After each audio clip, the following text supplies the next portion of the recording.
കോൺഗ്രസിന്റെ എല്ലാ എംഎൽഎമാരും മത്സരിക്കണമെന്നില്ലെന്ന് വി.എം. സുധീരൻ. വനിതകൾക്കും യുവാക്കൾക്കും പ്രാതിനിധ്യം നൽകുമെന്നും വി.എം. സുധീരൻ പറഞ്ഞു. കോൺഗ്രസിന്റെ പ്രാഥമിക സ്ഥാനാർത്ഥി പട്ടികയായി 4 തവണയിൽ കൂടുതൽ മത്സരിച്ച് ജയിച്ചവരുടെ കാര്യം ചർച്ച ചെയ്തിട്ടില്ലെന്നും പഴയ പട്ടികയിൽ കാര്യമായ മാറ്റം വരുത്തിയിട്ടില്ലെന്നും സുധീരൻ പ്രതികരിച്ചു.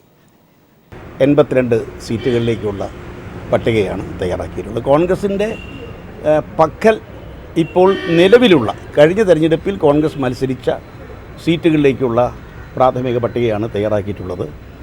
കാരണം ഘടകകക്ഷികളുമായിട്ടുള്ള ചർച്ച വളരെ മുന്നോട്ട് പോയിട്ടുണ്ട്, ഏറെ മുന്നോട്ട് പോയിട്ടുണ്ട്.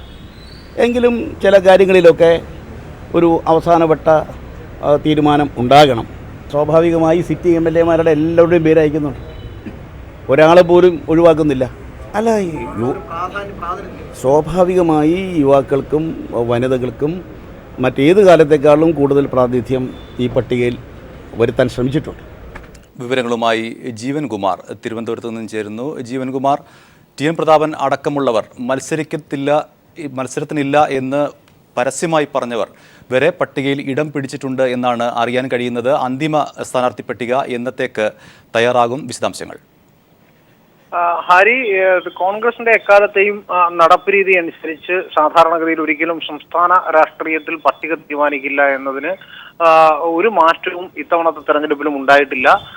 വീണ്ടും ഹൈക്കമാൻഡിന്റെ തെരഞ്ഞെടുപ്പ് സമിതി ഈ പട്ടിക പൂർണ്ണമായി പരിശോധിക്കുകയാണ്.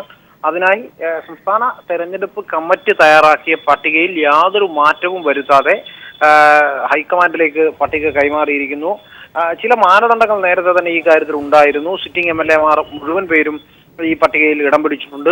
പരസ്യമായി മാറാൻ തയ്യാറാണ് എന്ന് പരസ്യമായി പ്രഖ്യാപിച്ച ടി.എൻ. പ്രതാപനും ആര്യാടൻ മുഹമ്മദ് അടക്കമുള്ളവരും ഈ പട്ടികയിൽ ഇപ്പോൾ ഇടം പിടിച്ചിരിക്കുന്നു. നിലവിൽ 82 സീറ്റുകളിലാണ് കോൺഗ്രസ് മത്സരിക്കുന്നത്. ചില സീറ്റുകൾ കോൺഗ്രസ് മോഹം വെക്കുന്നുണ്ട്. ഘടകകക്ഷികൾ കഴിഞ്ഞ തവണ മത്സരിച്ച ചില സീറ്റുകളിൽ കോൺഗ്രസ് മത്സരിക്കണമെന്ന് കോൺഗ്രസിന് ആഗ്രഹമുണ്ട്. എന്നാൽ ആ സീറ്റുകൾ ഉൾപ്പെടുത്തിക്കൊണ്ടുള്ള പട്ടികയിലല്ല ഇപ്പോൾ വന്നിരിക്കുന്നത്.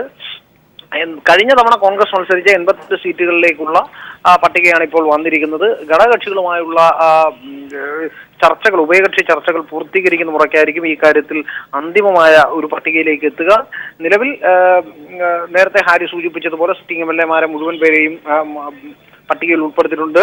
നമ്മുടെ ചോദ്യത്തിന് മറുപടിയായി തന്നെ അക്കാര്യത്തിൽ വി.എം. സുധീരൻ പറയുകയുണ്ടായി. യുവാക്കൾക്കും മഹിളകൾക്കും പൊതു സ്വതന്ത്രർക്കുമെല്ലാം ഒരു മുൻപൊരു കാലത്തും ഉണ്ടായിട്ടില്ലാത്ത വിധം വലിയ സ്ഥാനം എന്തായാലും അന്തിമ പട്ടികയിൽ ഉണ്ടാകുമെന്നാണ് വി.എം. സുധീരന്റെ അവകാശവാദം.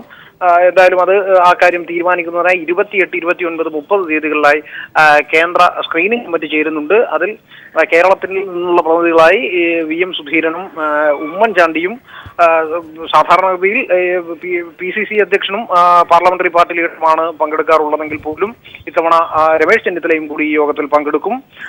മറ്റ് തെരഞ്ഞെടുപ്പ് സമിതി അംഗങ്ങളുമായുള്ള സ്ക്രീനിംഗിന് ശേഷമായിരിക്കും കേന്ദ്ര തെരഞ്ഞെടുപ്പ് സമിതി യോഗം ചേരുക. അതിനുശേഷം അന്തിമമായ ഒരു പട്ടികയിലേക്ക് എത്താമെന്നതാണ് ഇപ്പോൾ കോൺഗ്രസ് നേതൃത്വത്തിനിടയിൽ ഉണ്ടായിരിക്കുന്ന ഒരു ധാരണ. ശരി ജീവൻ. UDF ഉഭയകക്ഷി ചർച്ചകൾ പരാജയപ്പെട്ടു. സീറ്റുകൾ വെച്ചുമാറണമെന്ന JDUവിന്റെ ആവശ്യം കോൺഗ്രസ് തള്ളിയതോടെ ചർച്ച ഉടക്കിപ്പിരിഞ്ഞു. 7 സീറ്റുകളിലും കോൺഗ്രസ് തന്നെ മത്സരിക്കുമെന്ന് പറഞ്ഞ് JDU ചർച്ചയിൽ നിന്നും ഇറങ്ങിപ്പോയി. വിജയസാധ്യതയുള്ള സീറ്റ് നൽകാത്തതിനെ തുടർന്ന് RSPയുമായുള്ള ചർച്ചയും തീരുമാനമാകാതെ പിരിഞ്ഞു. ജനതാദൾ യു സീറ്റുകൾ വെച്ചുമാറണമെന്ന ആവശ്യമാണ് പ്രധാനമായും ക്ലിഫ് ഹൗസിൽ നടന്ന കോൺഗ്രസുമായുള്ള ഉഭയകക്ഷി ചർച്ചയിൽ മുന്നോട്ട് വെച്ചത്. മട്ടന്നൂർ, എലത്തൂർ, നേമം എന്നീ മണ്ഡലങ്ങളാണ് JDU മാറ്റണമെന്നാവശ്യപ്പെട്ടത്. നേമത്തിന് പകരം കോവളം എന്നുള്ള JDUവിന്റെ ആവശ്യം അംഗീകരിക്കാൻ കഴിയില്ല എന്ന് കോൺഗ്രസ് നിലപാട് കടുപ്പിച്ചതാണ് ചർച്ച വഴിമുട്ടാനിടയാക്കിയത്. കായംകുളമാണ് പാർട്ടി ചോദിക്കുന്ന മറ്റൊരു സീറ്റ്. എന്നാൽ ഇതും കോൺഗ്രസ് അംഗീകരിച്ചില്ല. എന്നാൽ JDUവിനുള്ള 7 സീറ്റിലും കോൺഗ്രസ് തന്നെ മത്സരിക്കൂ എന്ന് വീരേന്ദ്രകുമാർ അടക്കമുള്ള നേതാക്കൾ വ്യക്തമാക്കി ചർച്ചയിൽ നിന്നും പ്രതിഷേധിച്ച് ഇറങ്ങിപ്പോവുകയായിരുന്നു.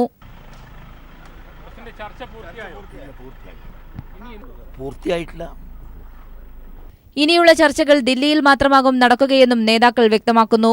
തുടർന്ന് RSPയുമായി നടന്ന ഉഭയകക്ഷി ചർച്ചയും പരാജയപ്പെട്ടു. 6 സീറ്റാണ് RSP ആവശ്യപ്പെട്ടത്. എന്നാൽ 5 എണ്ണം എന്ന നിലപാടിൽ കോൺഗ്രസ് ഉറച്ചുനിന്നു. ആറ്റിങ്ങൽ, മാവേലിക്കര എന്നീ വിജയസാധ്യതയില്ലാത്ത സീറ്റുകൾ മാറ്റി നൽകണമെന്ന ആവശ്യവും കോൺഗ്രസ് അംഗീകരിക്കാത്ത പശ്ചാത്തലത്തിലാണ് ചർച്ച അലസിയത്. ഇരുവരുമായുള്ള ചർച്ചകൾ തുടരുമെന്ന് കോൺഗ്രസ് നേതൃത്വം അറിയിച്ചു. തിങ്കളാഴ്ചയാണ് കേരള കോൺഗ്രസ് എമ്മുമായും ജേക്കബ് വിഭാഗവുമായുള്ള അവസാനവട്ട സീറ്റ് ചർച്ച തീരുമാനിച്ചിട്ടുള്ളത്. എന്നാൽ കോൺഗ്രസ് നിലപാട് മയപ്പെടുത്തുന്നില്ലെങ്കിൽ ചർച്ചകൾ അനിശ്ചിതത്വത്തിലാകും എന്നതിൽ സംശയമില്ല. News bureau, Thiruvananthapuram. Kerala Congress Jacob group chairman Johny നെല്ലൂരിനെതിരെ അങ്കമാലിയിൽ പോസ്റ്ററുകൾ. ഓട്ടോയിൽ കയറാൻ പോലും ആളില്ലാത്ത പാർട്ടിയുമായി വന്ന് MLA ആകാൻ അനുവദിക്കില്ലെന്നും ഭയപ്പെടുത്തി സീറ്റ് വാങ്ങി മത്സരിക്കാമെന്ന് ഘടകകക്ഷികൾ നോക്കേണ്ട എന്നുമാണ് സേവ് കോൺഗ്രസിന്റെ പേരിലുള്ള പോസ്റ്ററിൽ വ്യക്തമാക്കുന്നത്.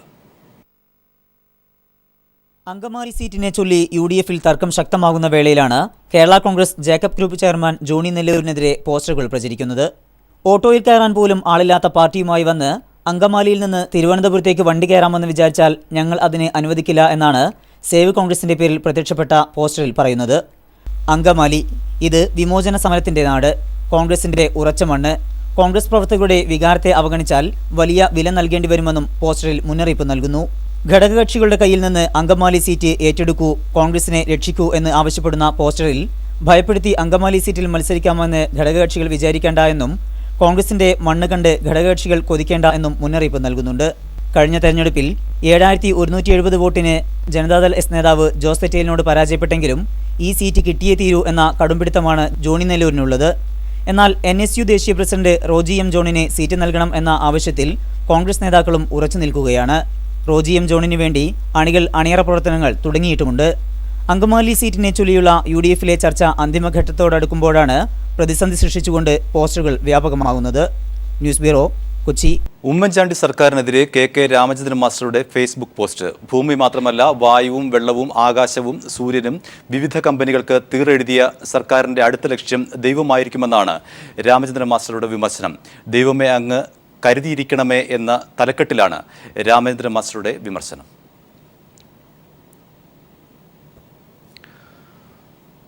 CPIM സംസ്ഥാന സെക്രട്ടേറിയറ്റ് യോഗം തുടരുന്നു. സ്ഥാനാർത്ഥികളെ സംബന്ധിച്ച് തീരുമാനമാകാത്ത മണ്ഡലങ്ങളിൽ അന്തിമ തീരുമാനം ഇന്നുണ്ടായേക്കും. ജില്ലാ കമ്മിറ്റികളും സെക്രട്ടേറിയറ്റുകളും പരിശോധിച്ച ശേഷം സംസ്ഥാന സെക്രട്ടേറിയറ്റിന് സമർപ്പിച്ച പട്ടികയാണ് ഇന്ന് പരിശോധിക്കുക. CPIM മത്സരിക്കുന്ന ഭൂരിപക്ഷം മണ്ഡലങ്ങളിലെയും സ്ഥാനാർത്ഥികളെ സംബന്ധിച്ച് തീരുമാനമായിരുന്നു.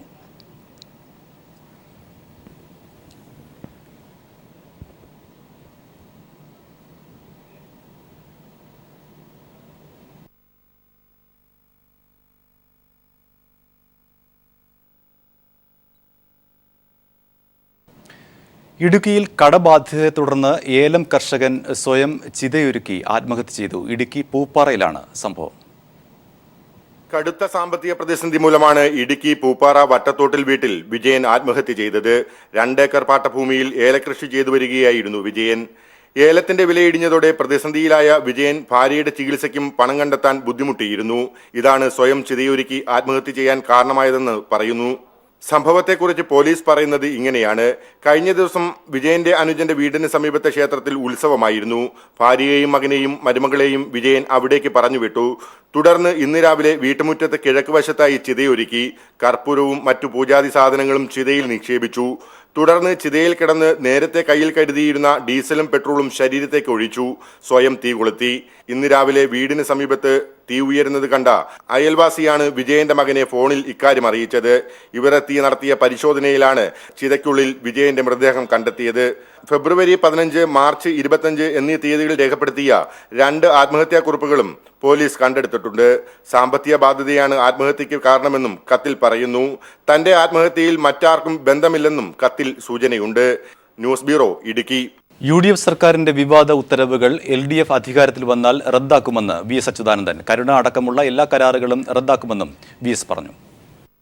സംസ്ഥാനത്ത് 5 ലക്ഷത്തോളം ഏക്കർ സ്ഥലമാണ് നഷ്ടപ്പെടണമെന്ന് പറയണം. UDF ഗവൺമെന്റിന്റെ ഉമ്മൻചാണ്ടിയുടെ എല്ലാം പരിഷ്കാരങ്ങളാണ് ഇടതുപക്ഷ ജനാധിപത്യ മുന്നണി അധികാരത്തിൽ വന്നാൽ അതെല്ലാം ഒഴിച്ചു നീക്കും. തിരുവനന്തപുരം മലയൻകീഴിൽ കർഷകൻ ആത്മഹത്യ ചെയ്തു. അജിത്താണ് കടബാധ്യതയെ തുടർന്ന് ആത്മഹത്യ ചെയ്തത്. വാഴകൃഷിക്കായി നരുവാമൂട് സഹകരണ ബാങ്കിൽ നിന്ന് 3 ലക്ഷം രൂപ ഭാര്യ റജിയുടെ പേരിൽ അജി വായ്പയെടുത്തിരുന്നു. വാഴകൃഷി നഷ്ടമായതോടെ തിരിച്ചടവ് മുടങ്ങി. ഇളവ് തേടി ബാങ്കിനെ സമീപിച്ചുവെങ്കിലും ഫലമുണ്ടായില്ല. ബാങ്ക് അധികൃതർ പണം തിരികെ അടയ്ക്കണമെന്ന് വ്യക്തമാക്കി അജിക്ക് നോട്ടീസ് നൽകി. പണം അടച്ചില്ലെങ്കിൽ വീട് ജപ്തി ചെയ്യുമെന്ന് അധികൃതർ പറഞ്ഞതായി ബന്ധുക്കൾ ചൂണ്ടിക്കാട്ടുന്നു. ഇന്ന് കോടതി ഹാജരാവണമെന്ന് പറഞ്ഞ് അവർ ഭീഷണിപ്പെടുത്തിയിട്ട് പോയി. അപ്പോൾ അതിനുശേഷം പുള്ളി മാനസികമായിട്ട് ഭയങ്കര വിഷമത്തിലായിരുന്നു. അപ്പോൾ അങ്ങനെ ഇന്നലെ പെട്ടെന്ന് കയറി ഇന്ന് 11 മണിക്ക് ചെല്ലണമെന്നാണ് അവർ പേപ്പർ കൊടുത്തിട്ട്, അതിൻ്റെ റെക്കോർഡൊക്കെ കൊണ്ടുവരികയിൽ. തിരുവനന്തപുരം മെഡിക്കൽ കോളേജിൽ പോസ്റ്റ്മോർട്ടം നടത്തിയ ശേഷം മൃതദേഹം ബന്ധുക്കൾക്ക് വിട്ടു നൽകി. അധികൃതർക്കെതിരെ നടപടി വേണമെന്നാവശ്യപ്പെട്ട് അജിയുടെ മൃതദേഹവുമായി ബന്ധുക്കളും നാട്ടുകാരും ബാങ്കിന് മുന്നിൽ പ്രതിഷേധിച്ചു. News bureau, Thiruvananthapuram.